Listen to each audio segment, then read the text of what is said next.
Bien, hoy día vamos a estudiar mediastino superior y mediastino posterior, continuando la clase o las diferentes clases que hemos estado realizando sobre la caja torácica. Vamos a utilizar para esto maquetas o modelos tridimensionales a objeto de que el estudiante pueda primero observar, mirar, palpar, tocar las estructuras macroscópicas de estas maquetas o estos modelos e identificar todas las estructuras anatómicas desde las diferentes partes de la cavidad torácica. Lo hicimos ya con el estudio del corazón, con los pulmones, y ahora vamos a estudiar, como dijimos, el mediastino superior y posteriormente el mediastino posterior. Este método tiene el objetivo de que el estudiante primero se familiarice con los órganos en forma macroanatómica y posteriormente ya pueda hacer por el método DIEXE la disección de estas diferentes estructuras. Ya en un futuro lo puede hacer ya en el paciente. Bien, tenemos aquí una maqueta importante de la cavidad torácica donde vemos el corazón, el mediastino superior, el mediastino posterior. Sacaremos para hacer el estudio del mediastino superior y posterior, sacamos el corazón.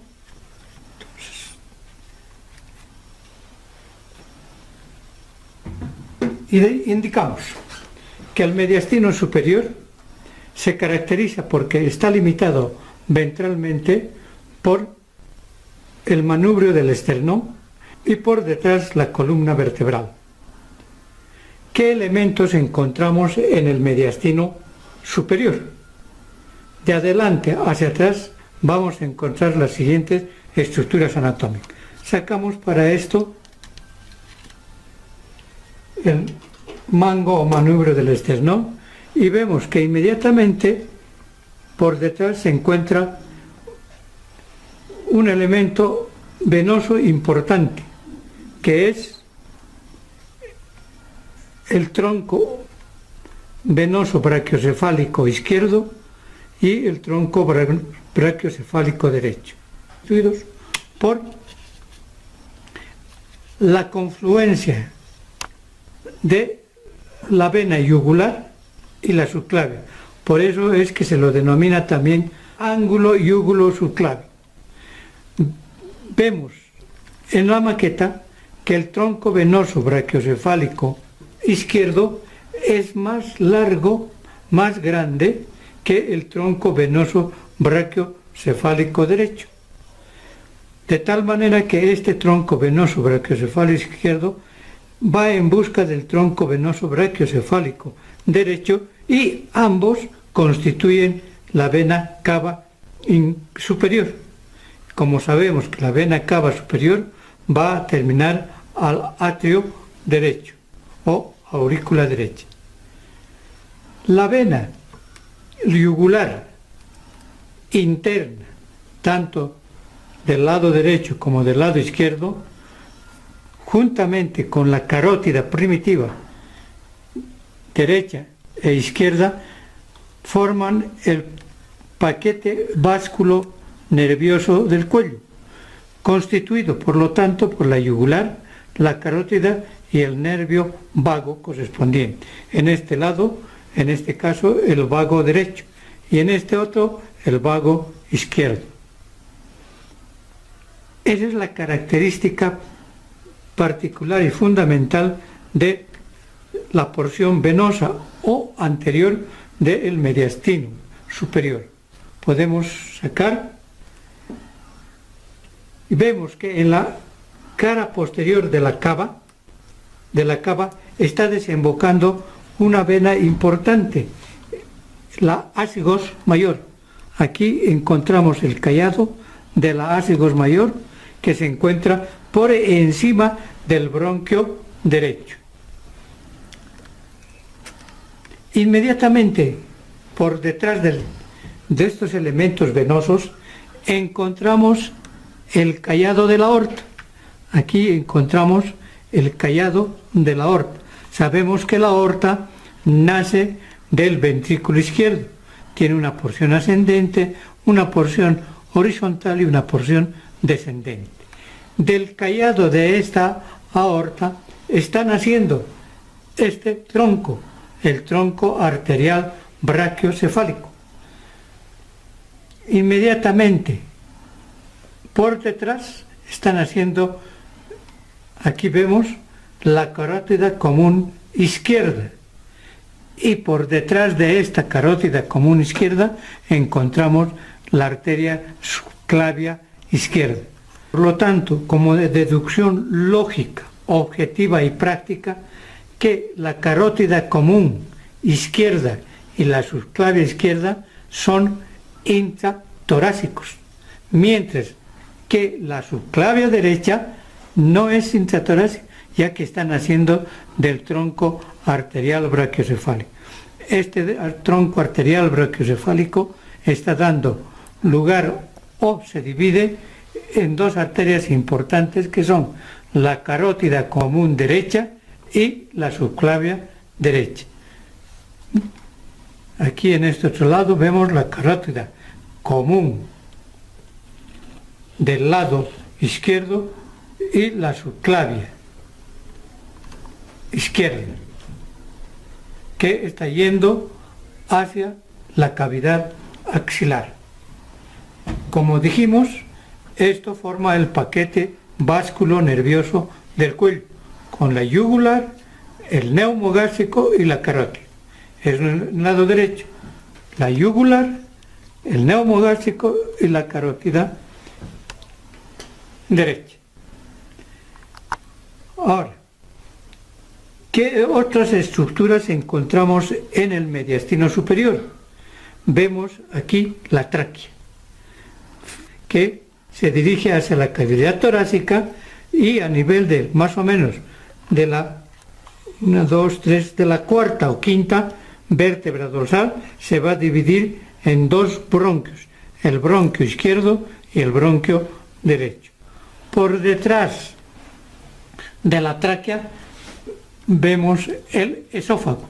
Este es el esófago.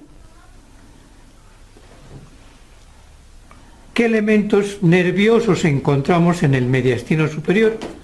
Tanto en el lado derecho como en el lado izquierdo vamos a ver a los vagos, el vago izquierdo y el vago derecho.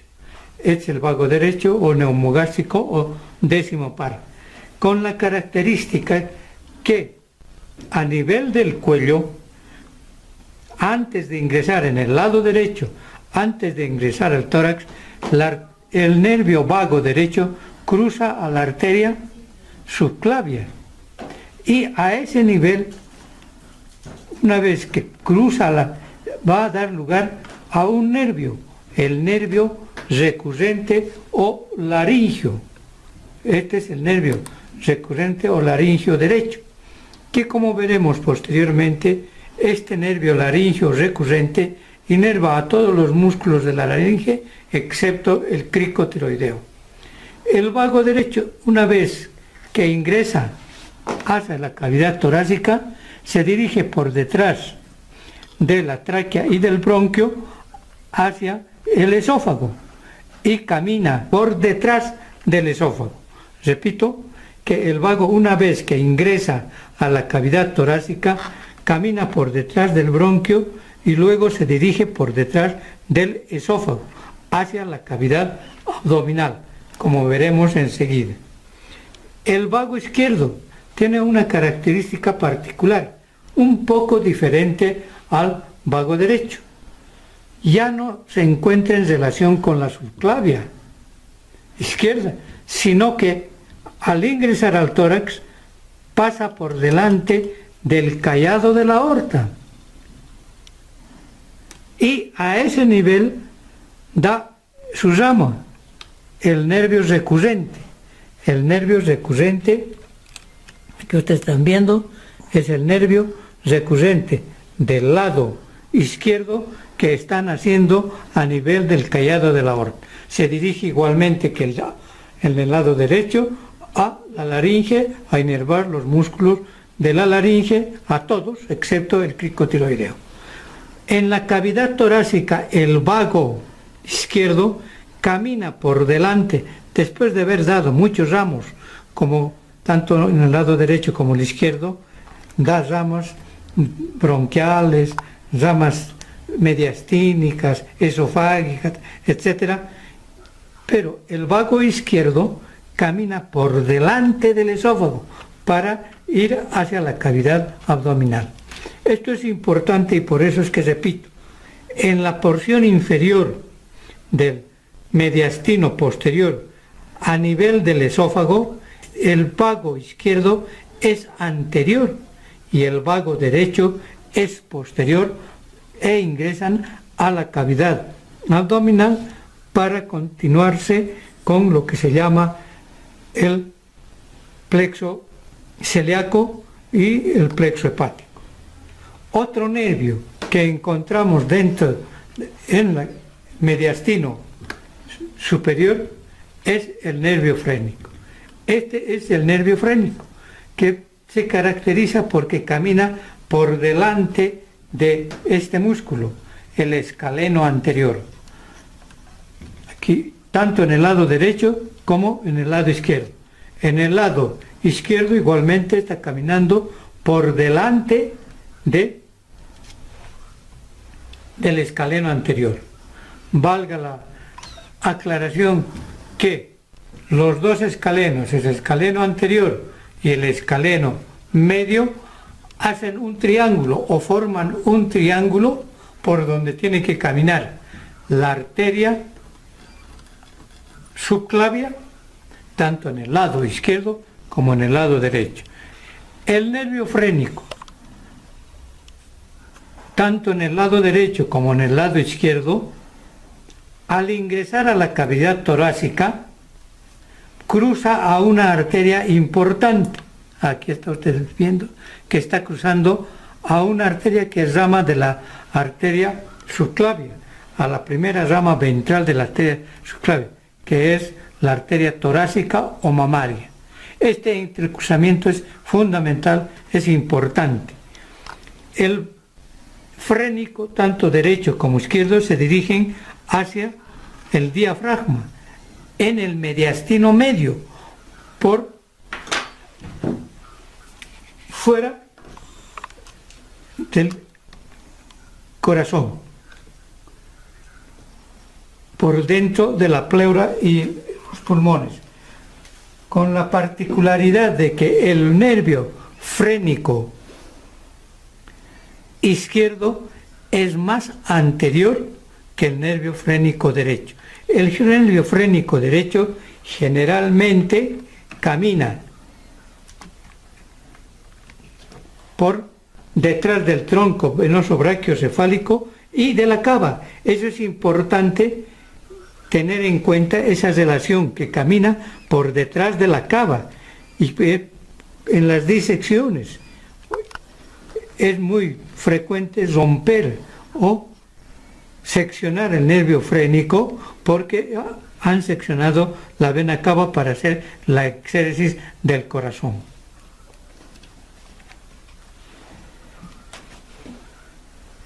También encontramos en el mediastino superior los ganglios del simpático, la cadena simpática. Esta cadena simpática tiene en la porción cervical 3 ganglios, el superior, el medio y el inferior.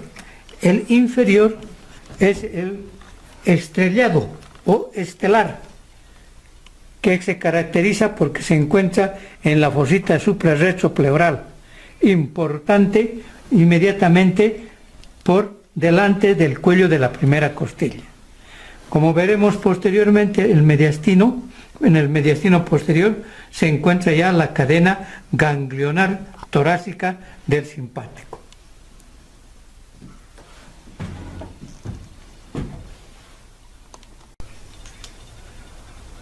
Listo. Ya. Seguimos con el estudio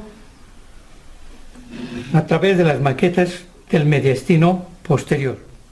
El mediastino posterior está limitado por delante por el pericardio y el corazón, y por detrás la columna vertebral. Los elementos que encontramos en el mediastino posterior son la parte inferior de la tráquea, los bronquios derecho e izquierdo, el esófago, la aorta torácica, los nervios vagos izquierdo, derecho, la cadena simpática, la vena ásigos y hemiásigos y el conducto torácico. Estudiaremos cada uno de ellos. Ya hemos hecho, cuando hemos hablado de los pulmones, indicamos la división de la tráquea y de los bronquios. Por lo tanto, haremos solamente un estudio muy grueso de referencia nada más de estos elementos, que se encuentran inmediatamente por delante del esófago y que se divide, hemos dicho, en dos partes importantes, son los bronquios. El esófago, que se encuentra inmediatamente por detrás de la tráquea, y para eso vamos a hacer la extracción correspondiente de la tráquea y de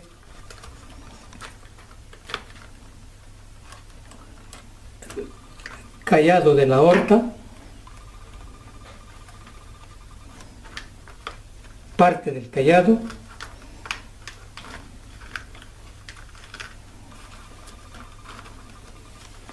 sacamos entonces la tráquea. Ese es lo de bueno de las maquetas, que puede uno jugar con estas estructuras.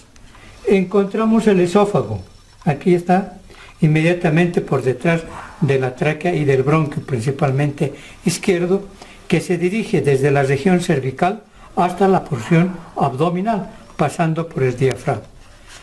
El esófago tiene, por lo tanto, una porción cervical, una porción torácica, la más grande, y una porción abdominal pequeña.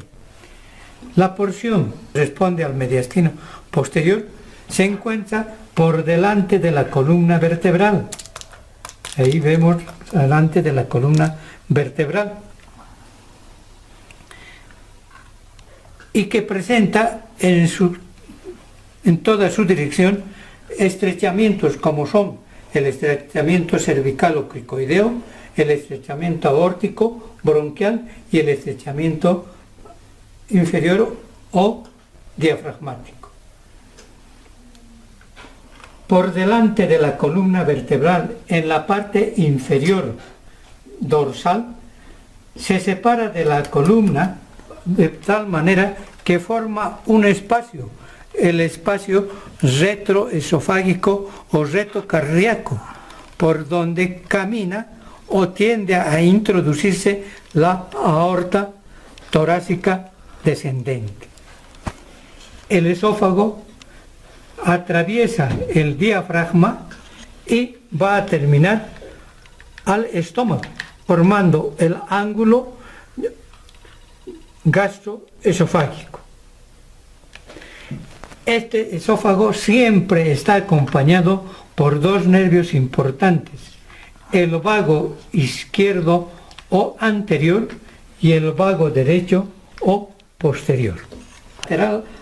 Al esófago, a la izquierda, y luego por detrás se encuentra la aorta torácica, que después de formado esta aorta, el callado, se continúa con la aorta torácica descendente, que se introduce en la parte inferior entre el esófago y la columna vertebral, en el espacio retroesofágico. Esta arteria da ramas importantes, como son ramas viscerales y ramas parietales. Entre las ramas parietales aquí encontramos toda una serie de ramas intercostales, que forman el paquete básculo nervioso intercostal, constituido, aquí vemos, por la vena, la arteria y el nervio. La vena, arteria y nervio. En toda la columna dorsal.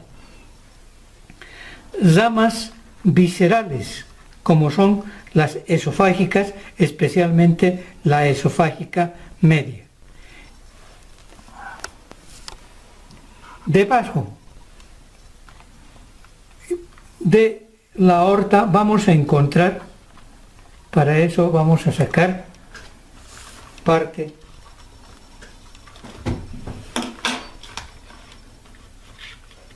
de la aorta y encontramos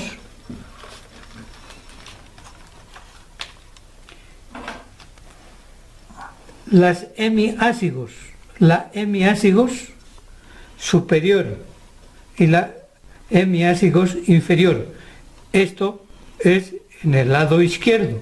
Estas dos hemiásigos van a desembocar a la ásigos mayor, que se encuentra en el lado derecho, que viene de la región lumbar, camina por la cara lateral de la columna dorsal, hace un callado a nivel del bronquio derecho y desemboca la cava superior.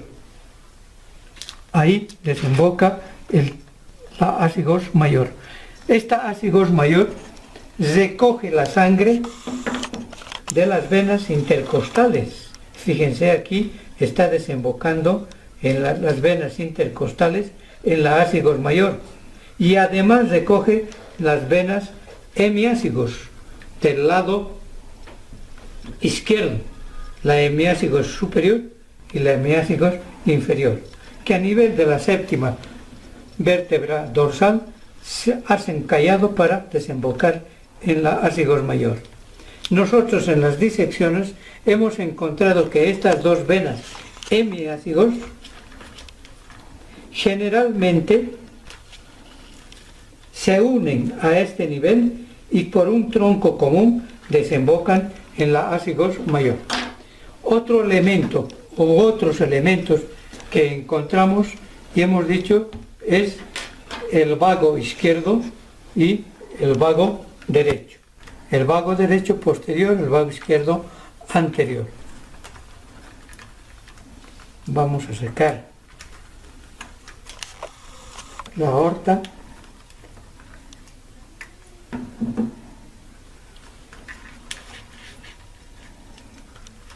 Y vemos ahí, ustedes están viendo, ásigos mayor, hemiásigos superior, hemiásigos inferior. ¿Qué elementos también encontramos aquí? La cadena simpática. La cadena simpática está constituida en este mediastino posterior por 10 u 11 ganglios, ya que el primero o el estrellado es la fusión del cervical inferior con el torácico superior. Por eso es que a este ganglio estrellado se lo denomina cérvico-torácico. Estos ganglios caminan lateral a la columna vertebral y por delante del cuello de las costillas. Del cuello de las costillas, los primeros ganglios cervicales, del 1, 2, 3, 4, 5, dan ramos mediastínicos, ramos esofágicos, ramos vasculares, a todos los órganos que se encuentran dentro de la cavidad torácica. El sexto, séptimo, octavo, noveno y décimo dan ramos para constituir este nervio, el esplácnico mayor. El 11 y el 12 se unen para formar este nervio, el esplácnico menor. El esplácnico mayor y el esplácnico menor atraviesan, tanto en el lado izquierdo como en el lado derecho, el diafragma por el pilar correspondiente y van a desembocar a los ganglios semilunares, como veremos posteriormente. Estos ganglios semilunares se encuentran en la cavidad abdominal. Otro elemento que encontramos en el mediastino posterior es el conducto torácico. Este conducto torácico viene desde la región abdominal, recoge la linfa de todo el organismo infradiafragmático y la mitad izquierda de la región supradiafragmática. Una vez que recoge y camina por la cara anterior de la columna vertebral, por detrás del esófago y de la aorta, va a desembocar al ángulo iúgulo subclavio o tronco venoso brachiocefálico izquierdo. Se lo reconoce al conducto torácico porque tiene una estructura más o menos arrosariada. Esos son los elementos que se encuentran en el mediastino posterior. Hay dos elementos importantes, dos estructuras nerviosas importantes que atraviesan el diafragma junto con el esófago. Son el vago derecho o posterior y el vago izquierdo. El vago izquierdo atraviesa por delante del esófago y se dirige hacia el aumento menor o la curvatura menor del estómago. Veremos eso cuando nos corresponda estudiar abdomen. El vago derecho, que es este, atraviesa el diafragma por detrás del esófago y va a terminar a dos ganglios importantes, que son los ganglios semilunares, derecho e izquierdo. Aquí está el ganglio semilunar derecho y el ganglio semilunar izquierdo. Aquí van a formar lo que se llama el plexo celíaco o asa memorable derecha y asa memorable izquierda. Para hacer más gráfica y más objetivo, vamos a sacar el estómago y el tronco celíaco. En el lado derecho forma el asa celíaca o asa memorable celíaca y en el lado izquierdo asa memorable izquierda. El plexo celíaco o plexo solar de los antiguos está constituido, por lo tanto, por el ganglio semilunar derecho e izquierdo y el vago derecho.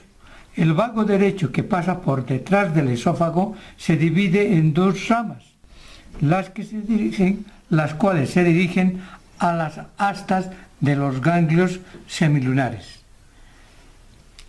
En el asta lateral de estos ganglios semilunares desemboca este nervio, el esplácnico mayor. Aquí tenemos el esplácnico mayor que se encuentra en el asta lateral del ganglio semilunar izquierdo. Y en este lado, el esplácnico mayor del lado derecho. El esplácnico menor, que está representado por este nervio, se dirige a la convexidad del ganglio semilunar. Este es el ganglio semilunar y este es el esplácnico menor. De tal forma que esto da lugar a lo que se llama el asa celíaca o asa memorable. En el lado derecho lo llaman los antiguos asa memorable de Breisberg y en el lado izquierdo asa memorable de Lavastein. De estos ganglios celíacos nacen numerosas ramas que van a enervar a los órganos de la cavidad abdominal, que será digno de un estudio posterior. Además, a las asas semilunares o los ganglios semilunares también van algunos ramitos del nervio frénico.